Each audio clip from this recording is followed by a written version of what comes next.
네, 진사로입니다. 46회 한눈검 중급 21번부터 해설 강의를 계속하여 이어가도록 하겠습니다. 자, 가인물의 활동으로 옳은 것은? 하고 물어봤죠. 자, 경기도 용인시에 있는 심곡서원으로 조선 중종 때 사림의 대표적 인물인 가가 위패가 모셔져 있대요. 위훈 삭제 등을 주장하다가 훈구의 반발로 유배되어 사사되었습니다. 라고 나와 있습니다. 바로 나와야 되죠. 조광조. 자, 조선 중종 때 살인파 언간의 대표적 인물이에요. 그래서 이제 강력한 개혁 정책들을 많이 내놨죠. 그래서 이제 대표적인 걸로는 소격서 폐지, 그 다음에 현량과 실시, 그 다음에 위훈 삭제, 이런 것들이 있습니다. 이제 그래서 여기 뭐 훈구의 반발로 유배되어 사사되었다 그랬는데 그게 이제 기묘사화죠. 이제 기묘사화에 의해서 이제 결국은 권력을 잃어버리고 실각하게 됐다. 그리고 이후에 사사됐다라는 겁니다. 이렇게 이제 보시면 되겠는데요. 사실 이제 그 훈구의 입장에서는 이 당시가 훈구랑 사림이 대립하던 시기니까 훈구의 입장에서 소격서 폐지는 그냥 그래 그 말은 맞는 것 같아 이렇게 생각했을 것 같아요. 그러니까 이제 훈구라고 해도 그 사람들도 이제 유학학자이기 때문에 소격서 폐지는 이제 훈구 입장에서도 뭐 그럴 수 있지 맞는 말 같아 이렇게 생각했을 것 같고, 이 현량과 실시는 아무래도 이제 사림들이 주로 지방에 근거를 둔 세력들이다 보니까 그들을 이제 뽑아가지고 이제 따로 시험을 보게 하자라는 게 현량가인데, 이놈들이 이러다가 세력이 점점 커지는 거 아니야라고 우려를 좀 했겠죠.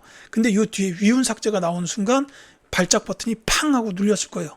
왜냐하면 이제 그 중종 반정 때 이제 공신들이 있었을 텐데 여기 이제 많은 훈구 사람들이 이제 거짓된 공신으로 들어가 있었다라는 거를 조광조가 이거 없애야 된다라고 한 거예요. 그러면 이게 만약에 진짜로 위훈 삭제가 이루어지면 훈구 세력들이 기반을 잃게 됩니다. 그러니까 요거를 딱 보고서 저 조광조 죽여야겠구나 이렇게 생각하지 않았을까라고 이제 판단됩니다.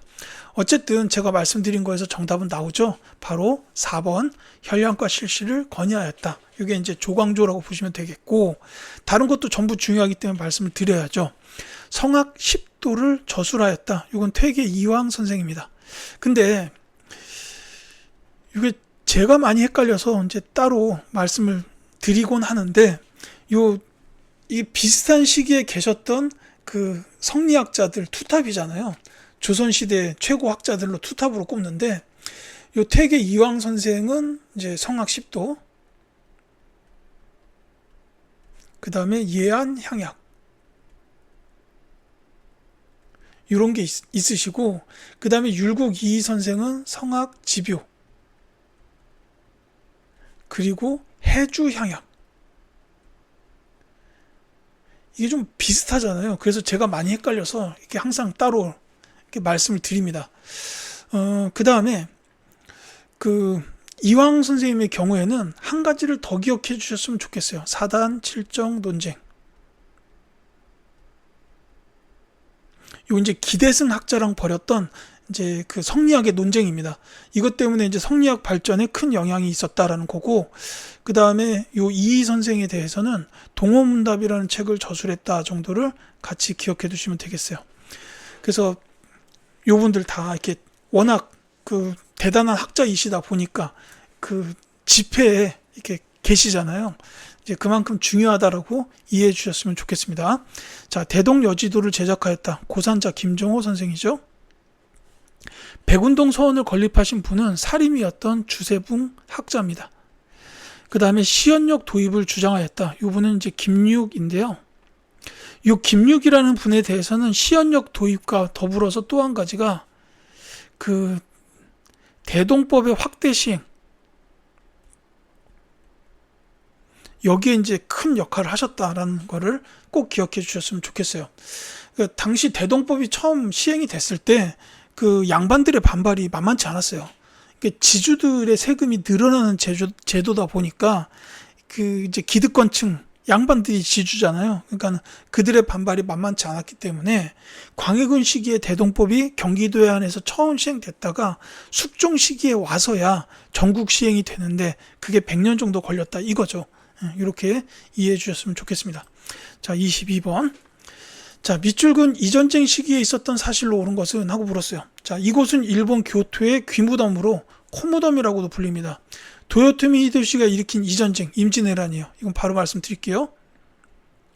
전쟁의 공적을 증명하고자 배워온 조선인들의 귀와 코가 이곳에 묻혀 있습니다. 이 빌어먹을 인간들 진짜 이건 제가 열이 받아 이거 볼 때마다 이건 어쩔 수 없어요. 이해해 주시기 바랍니다. 자, 이 임진왜란 시기에 있었던 사실은 그냥 정답을 빨리 말씀을 드릴게요. 곽재우가 의병장으로 활약하였다. 2번이 정답입니다. 이 곽재우는 홍의장군이라고 불렸던 분이죠. 그래서 의병 활동을 많이 하셨고 곽재우, 고경명, 조헌 요분들 정도는 의병장의 이름으로서 기억해 주셨으면 좋겠어요.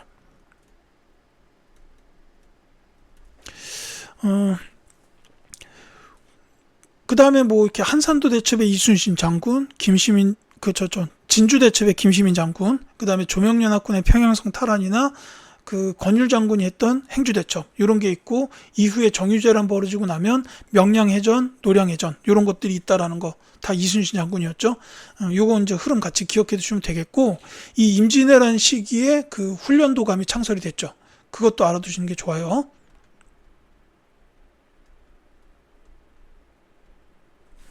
자, 이종무가 대마도를 정벌하였다. 세종대왕 시기.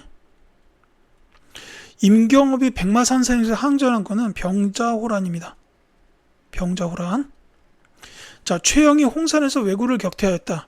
제가 앞에 말씀드렸는데 홍산 전투 그때 이제 최영 장군이 왜구를 격퇴한 거고 강감찬이 귀주에서 크게 승리한 것도 거란의 3차 침입으로 이제 앞 영상에서 말씀을 드렸네요. 근데 이거는 제가 여담을 좀 드려야 될 것 같아요. 이게 이제 제가 일본을 좋아할 수 없는 이유 중에 이제 이게 큰 이유 중에 하나입니다. 이 무슨 짓입니까? 뭐 전쟁 나가지고 사람을 죽이는 일이야 있을 수 있지만 그 뭐 공적을 증명하고자 귀와 코가 이곳에 묻혀 있다. 그런 귀랑 코를 베어가지고 무덤으로 만들었던 이런 게 있다는 거죠. 물론 이 시기에 이제 원균 장군 부대는 이제 원균이 이순신 장군 밑에서 한참 있었잖아요. 경상우수사로. 그때 이제 원균 장군의 지시로 당시 이제 원균 장군 부대의 병사들은 일본인들의 수급을, 그러니까 목을 베가지고 그거를 많이 모았었던 뭐 그런 일은 있긴 있었어요. 근데 이건 뭐 역사상 다른 전쟁에서도 많이 있었던 일이니까 그냥 그렇다 하고 이 귀랑 코를 잘라가는 건 너무 좀 그 야만적이지 않나라는 생각이 들어요. 이 생각을 하는 이유가 있는데 뭐냐면 이거 시험에는 절대 안 나옵니다만 진도에 가보시면 외덕산이라고 있어요.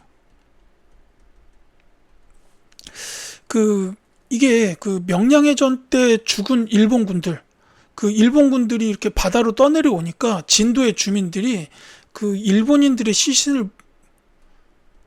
일본군 시신을 안장했어요.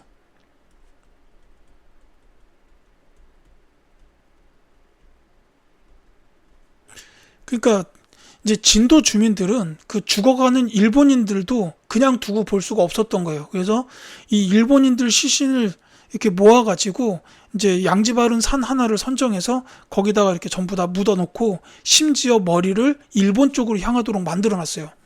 그래서 이게 이제 외덕산, 그러니까 일본인들에게 덕을 베풀었던 산이다라는 뜻입니다. 이게 지금 진도에 남아있거든요. 그래서 2010년인가 일본 당시 총리였던 하토야마 유키오 총리인가 그 사람이 와가지고 이 외덕산에 그 참배도 하고 막 이랬던 일도 있었습니다. 그러니까 당시에도 우리 조선 사람들은 이렇게 일본인들에 대해서 덕을 발휘했어요. 우리나라를 쳐들어온 그 야만적인 사람들에 대해서도 이렇게 덕을 베풀었는데 일본인들은 이딴 짓 했다는 거 아닙니까? 그러니까 제가 일본을 좋아할 수가 없어요. 그래서 이제 갑자기 감정이 너무 많이 올랐는데 뭐 이런 게 있었다라는 거는 그냥 참고를 좀 해두셨으면 좋겠습니다. 제가 한능검 출제자라면은 이 진도의 외덕산을 시험에 한번 낼 수 있지 않을까라는 생각도 간혹 해봅니다. 자, 23번 갈게요. 감정 가라앉혀야 돼요. 예. 자, 가해당한 섬으로 오른 것은 이게 감정이 안 가라앉네요. 안용복님, 얼마 전 일본에 두 번째로 다녀오셨는데 어떤 일로 가시게 되었나요? 울릉도와 가인근에서 일본 어부들이 지멋대로 고기잡이를 하고 있어서 이에 항의하다 일본으로 가게 됐다. 울릉도와 가가 조선의 영토임을 확실하게 밝혔다라고 되어 있습니다. 독도입니다. 일본 관련된 문제가 연속으로 두 개가 튀어나오니까 이 안영복 선생님께서 이렇게 고생을 하셨죠. 근데 또 이분이 이제 그냥 평민이에요. 그러다 보니까 이제 일본 가가지고 관리처럼 행세하면서 이런 사실들을 밝혀와 놓으니까 조선에서는 관리를 사칭했다라는 죄로다가 이분을 죽이려고 했어요. 그랬다가 이제 막 다른 신하들이 엄청난 일을 했는데 안 됩니다 하고 뜯어 말려가지고 이제 뭐 돌아가시진 않았는데 참 이게 그렇죠. 숙종식입니다. 자, 이건 독도에 대한 설명이고 이 독도에 대해서는 이제 두 가지 대한제국 칙령 41호. 그래서 이 칙령을 발표하면서 고종이 대한제국의 영토다라는 걸 선포했어요. 근데 이 일본이 러일 전쟁 도중에 자기들의 영토로 일본 영토로 불법 편입해요.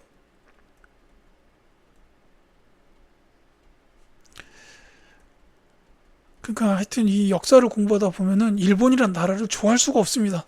그게 그렇게 돼요. 또 어쨌든 이렇고 이 완도 같은 경우에는 청해진 기억하시면 되겠죠. 장보고 그다음에 이 거문도는 거문도 사건 있죠. 1885년 영국이 불법 점령했다라는 겁니다. 자, 그다음에 이 흑산도의 경우에는 이제 시험에 나온다 그러면 이제 정약용 선생님의 형입니다. 정약전에 자산어보라는 책이 여기서 집필됐다라는 게 간혹 등장하곤 하더라고요. 이제 흑산도 지역에 워낙 바다 관련된 생선이나 해산물들이 많다 보니까 그거에 관련된 책을 쓰셨다라고 보시면 되겠습니다. 자, 24번 갈게요. 다음 대화 이후에 있었던 사실로 옳은 것은 얼마 전 돌아가신 선왕을 장자의 예로 대우하여 자의대비께서는 3년복을 입으셔야 합니다. 이게 남인 입장이고 아니죠. 선왕은 둘째 아들이니 장자의 예를 적용할 수 없습니다. 자의대비께서는 1년복을 입으셔야 합니다라는 게 서인이에요. 자, 지금 여기서 그러니까 자의대비가 상복을 얼마나 입어야 되느냐 이걸 가지고 논쟁을 했다라는 거죠. 이게 예속 논쟁인데 이제 심화 시험에서는 예송을 여기까지 내진 않겠지만 이거는 지금 돌아가신 선왕에 대한 자의 대비의 상복 기간 논쟁이기 때문에 요거는 기해 예송이에요.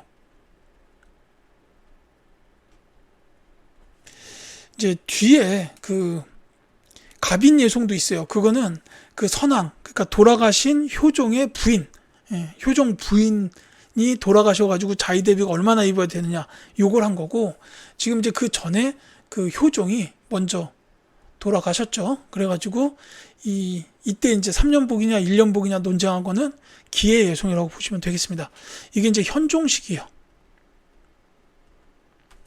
자, 요 이후에 있었던 사실인데 사실 요거는 이게 3점짜리 문제긴 한데 이게 예속 논쟁이다라는 걸 알았으면 요 뒤에는 환국정쟁이 나오면 되지 않냐라는 거예요. 그래서 정답이 4번입니다.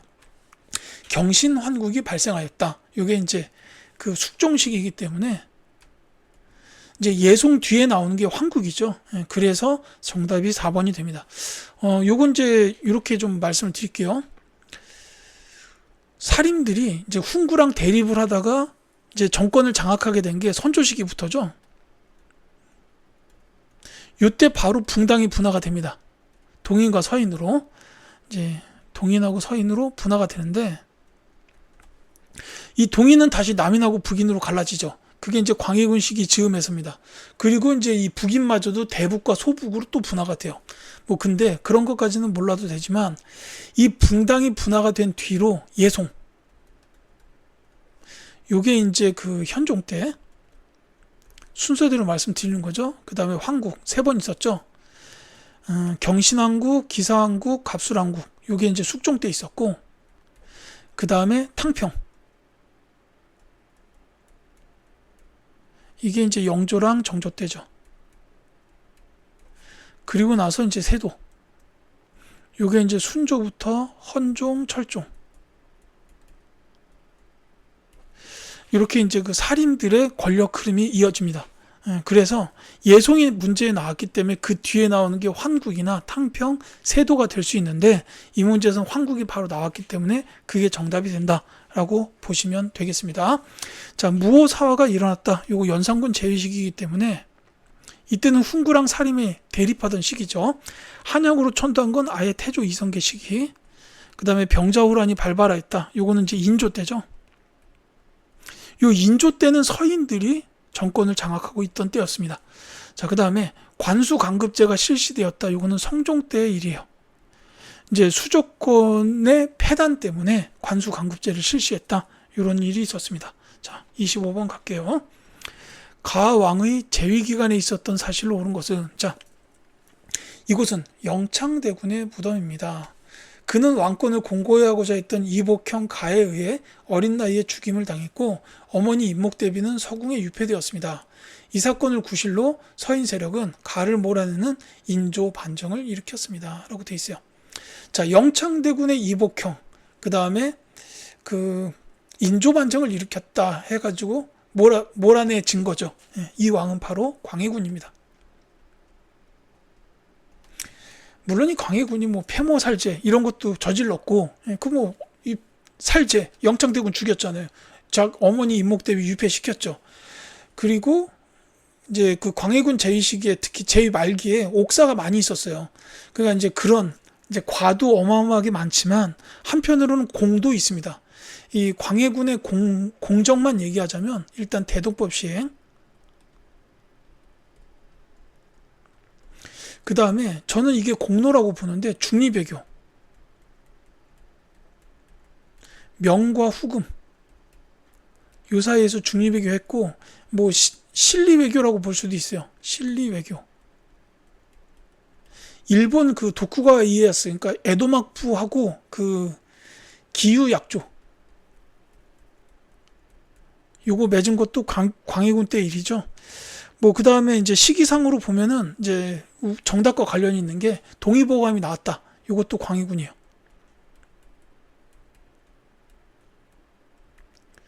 이런 것들은 이제 광해군 시기에 있었던 일이고, 특히 대동법이나 요 외교 정책들은 저는 광해군의 공이다라고 생각을 해요. 근데 이제 제 생각에 광해군의 가장 큰 공로는 왕이 되기 전에 세자 시절에 임진왜란을 수습했다. 이게 이제 가장 큰 공로가 아닐까 싶어요. 그러니까 이 당시에 선조는 의주 가가지고 명나라로 도망갈까 말까 막 이러고만 있었고, 이제 광해군이 세자가 돼가지고 이제 조정을 절반을 받아가지고 이제 전란 중이었던 나라를 수습하는데 앞장을 섰다라는 거죠. 그게 이제 가장 큰 공로였다라고 보입니다. 그러니까 능력은 대단히 뛰어났는데 아무래도 이제 이 영창대군이 그 선조랑 그 정실분이었던 임목대비, 당시에는 임목왕후였겠죠. 임목왕후 사이에서 나온 적장자이기 때문에 아무래도 이 영창대군이 자기한테 큰 위협이 되지 않을까라고 계속 이렇게 이제 시달렸던 것 같아요. 뭐 그렇게 보시면 되겠고, 뭐 폐모살제라고 했지만 살형도 했어요. 형 임해군까지 죽게 만들기도 하고 뭐 그랬죠. 자, 어쨌거나 정답은 3번입니다. 동의보감 편찬이고요. 자, 장영이 창설되었다. 정조. 그 다음에 훈민정음 반포는 뭐 세종대왕 말할 것도 없죠.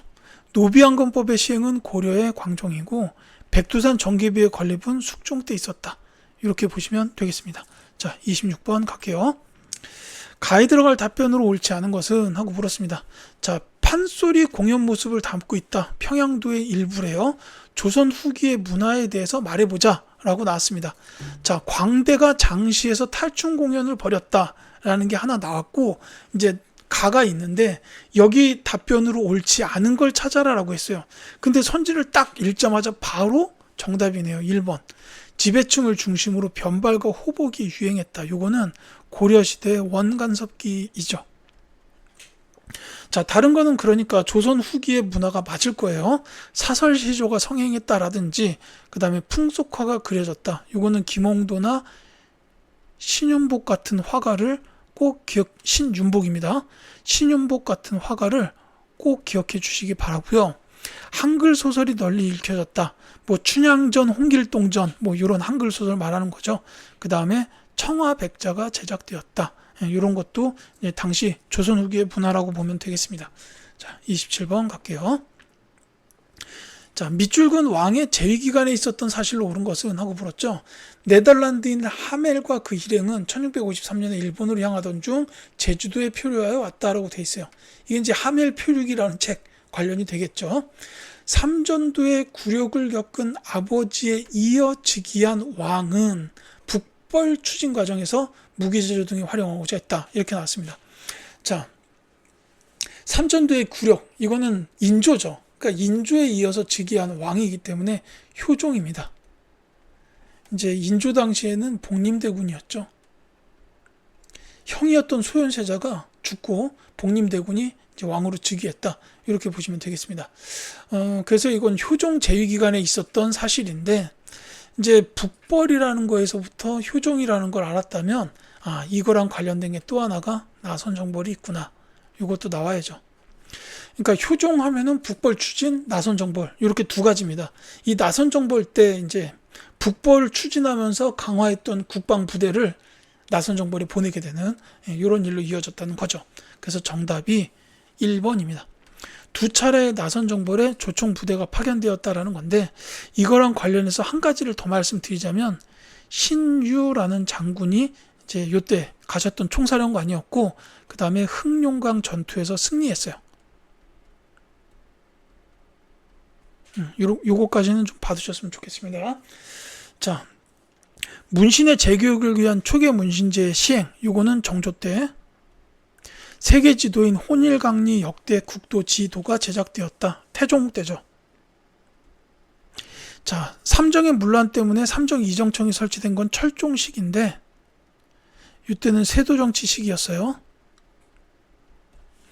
백성들의 군역 부담을 줄이기 위한 균역법의 시행, 요거는 영조입니다. 자, 이렇게 보시면 되겠죠. 28번 가겠습니다.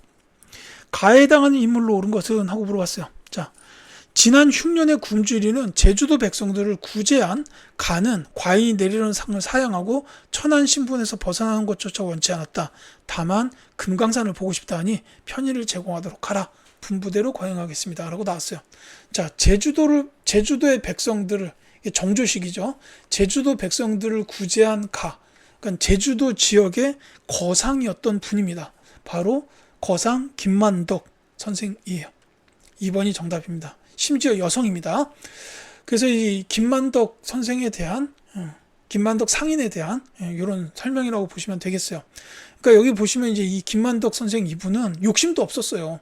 뭐 어차피 거상이라 돈은 많을 테니까. 근데 천한 신분에서 벗어나게 해주겠다 했는데 그것마저도 원하지 않았다는 거죠. 그러니까는 자기는 뭐 신분 자체도 바꾸고 싶은 생각도 없고 다만 금강산이 보고 싶다. 이렇게 이제 왕에게 얘기했다는 겁니다. 그러니까는 해줬죠. 그래서 이제 이 김만덕 선생이 금강산 돌아보고 다시 제주도로 돌아갔다. 이렇게 알려져 있습니다. 자, 다른 선지에 계시는 분들도 전부 조선시대의 여성분입니다. 자, 이 논계는 이게 이제 임진왜란 시기에 활약하셨던 그 부인이죠. 임진왜란 때 진주 쪽에서 활약하셨던 그 장군의 부인인데, 이제 이분도 이제 자기의 남편이 돌아가셨다는 얘기를 듣고 일본 장군 한 명을 껴안고 이제 남강에 뛰어들었다라는 그분이고, 황진이는 대단한 문필가죠. 지금도 많이 작품이 남아 있습니다. 기생이긴 했는데 시조나 이런 거 보면 정말 아름다운 작품들을 많이 쓰셨어요. 이제 그 다음에 신사임당, 요거는 뭐 율곡 이의 어머님인데, 이 가끔씩 시험에 이분의 작품이 나와요. 초충도. 이게 이제 그 풀과 벌레를 그린 그림입니다. 그러니까 이 심사임당이 뛰어난 화가이셨는데 글도 잘 쓰시고 그림도 굉장히 잘 그리셨어요. 근데 이제 대표적으로 초충도 같은 그림이 이제 시험에서 간혹 등장하곤 합니다. 그 다음에 이 허난설원, 요분은 이제 허준의 누이죠. 근데 이분도 굉장히 뛰어난 문필가였다. 이 정도 기억하시면 되겠어요. 자, 29번. 다음 발표에 해당하는 교육기관으로 옳은 것은, 자, 입학 자격이 소과에 합격한 생원이나 진사에게 주어졌고 대성전과 명륜당이 있었던 건물 영조 때는 탕평비가 세워졌다라는 거예요. 바로 성균관이죠. 그래서 정답은 3번입니다. 지금도 성균관은 그대로 남아 있습니다. 가보시면 정말 공부하기 딱 좋은 곳이구나라는 생각이 바로 들어요. 그리고 대성전, 명륜당 다 가보실 수 있고 탕평비도 구경할 수 있습니다. 이제 정말 아름답고 고즈넉해서 공부하는 입장에서는 딱 좋겠다라는 생각이 바로 듭니다. 그리고 여기 큰 은행나무 하나가 있던데 그거 꼭 보셔야 돼요. 자, 요 서당은 이제 지방에서 지역 단위로 설치했던 초급 교육기관이라고 보시면 되겠고, 이 동문학은 개항기 시기에 설치됐던 그 어학 전문 교육기관이에요. 어학을 담당했습니다. 그 다음에 요 유경공원의 경우에는 그 이제 나라에서 세웠던, 이것도 개항기 시기에 나라에서 세웠던 공립교육기관이에요. 근대적인 공립교육기관이다. 이렇게 보시면 되겠고요. 그 다음에 요 사부학당은 고려 때 설치됐던 중앙의 그 중등교육기관이었어요. 중앙의 중등교육기관. 이게 이제 조선 때도 이어지게 됩니다. 자, 30번 갈게요. 가에 들어갈 정치기구로 옳은 것은? 하고 물어봤어요. 자, 이 그림은 가에 소속된 실무 담당 관리들의 모임 장면을 그려놨는데, 가는 비국이나 주사라고도 불렸고 양난 이후 국방뿐만 아니라 외교, 재정 등 국가의 중요한 업무를 총괄했다라는 데서 알 수 있어요. 요거는 비변사입니다. 그래서 정답이 1번이에요. 여기서 알 수 있는 키워드는 양난 이후 국가의 중요한 업무를 총괄하였다라는 게 이제 비변사에 대한 중요한 키워드죠. 이 비변사는 처음에 설치된 거는 삼포 외란 때요. 이때 이제 설치가 됐는데 당시에는 임시기구였습니다. 이게 이제 중종 때죠. 그 다음에 을묘 외변을 거치면서 이때는 상설기구가 돼요. 그 다음에 임진왜란과 병자호란, 이 양난을 거치면서 국정총괄기구가 됩니다. 그 다음에 이 비변사가 세도정치 시기에는 이 세도 가문들이 권력을 휘두르는 기구가 돼요. 세도 가문의 권력기구. 그래서 이제 매간매직 같은 이런 부정부패한 일들이 비변사에서 이루어졌다고 보시면 돼요. 그래서 이게 이제 흥선대원군 시기에는 결국 폐지가 되죠. 이렇게 이어진다는 거 기억하시면 되겠습니다. 자, 어사대는 이제 그 고려에 있었던 기관이죠. 감찰을 담당했던. 그 다음에 이제 춘추관은 역사적인 사료를 모아놨던 기관. 그 다음에 한성부는 그 조선시대에 수도 경비를 담당했던 기관이라고 보시면 되겠고, 이 홍문관은 3사 중에 하나로서 이제 정책 자문이나 경연을 담당했죠.